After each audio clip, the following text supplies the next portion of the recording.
Rosa Parks was born in Tuskegee, Alabama on February 4, 1913. She was small and sickly as a child and suffered from chronic tonsillitis. When she was young, her parents separated and she moved with her mother to a farm to live with her grandparents. When she was growing up, school and church were very important to Rosa. However, when she was in secondary school, her mother and grandmother became ill and she had to drop out of school to take care of them. At the time, many of the former Confederate states, including Alabama, had passed laws called Jim Crow laws, which were discriminating against people of color. This meant they were segregated or not allowed to use the same public spaces as white people. This included things like parks, water fountains, schools, retail stores, and public transportation. Dealing with racism was a normal part of Rosa's life.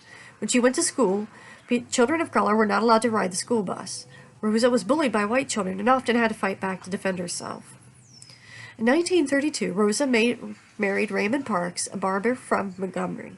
He was a member of the NAACP, an organization that fights for the civil rights of people of color. Raymond encouraged Rosa to finish high school and register to vote. Even in her attempt to do this, she encountered racism and had to try to register to vote twice before being allowed to register to vote on her third attempt. In 1943, she decided to join the civil rights movement herself. Later that year, she boarded a bus but used the white entrance. The bus driver demanded she get off the bus and re-board through the back entrance.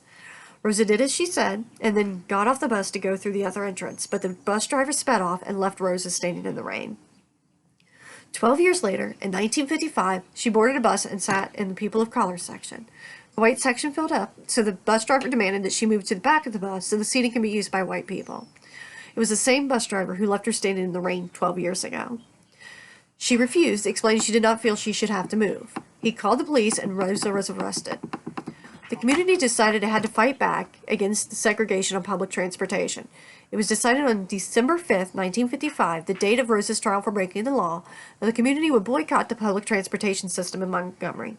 This meant they avoided using public transportation and didn't spend any of their money on buses. It rained that day, but they persevered in their boycott. Some rode in carpools while others traveled in cabs that charged the same fare as the bus, 10 cents. Most of the remainder of the commuters walked, some as far as 20 miles. After the success of the boycott, several of the boycotters met and decided to form a new organization to continue the boycott called the Montgomery Improvement Association. They elected as their president a young minister named Martin Luther King, Jr. For a year, her court case continued until the Supreme Court of the United States ruled that segregation on public transportation was unconstitutional. She was celebrated as a hero of the civil rights and an icon of the fight to give equality to all people. She lived the rest of her life traveling and speaking on civil rights issues before passing away on October 24, 2005.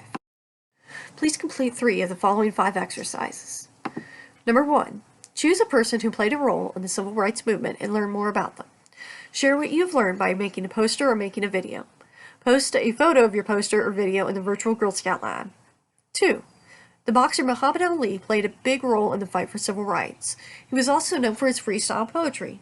Visit this website and see a few examples of his poetry and try composing a few of your own freestyle poems. Share your poems in the virtual Girl Scout Lab and comment on a couple of your sister Girl Scouts poems. 3. Martin Luther King Jr. once said that injustice anywhere is a threat to justice everywhere.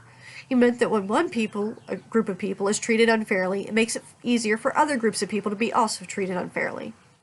After the success of the civil rights movement, similar movements for women's rights, gay rights, and the rights of the disabled began to experience more success. Write a little post about how you've benefited from the civil rights movement in the virtual Girl Scout Lab. 4. Draw the bus that Rosa Parks was on and research some facts about her. Share your drawing in the virtual Girl Scout Lab. 5. Learn about the Bill of Rights and the freedoms it guarantees Americans. You can do your own research or watch videos. Find an amendment that means the most to you and post about it in the virtual Girl Scout Lab.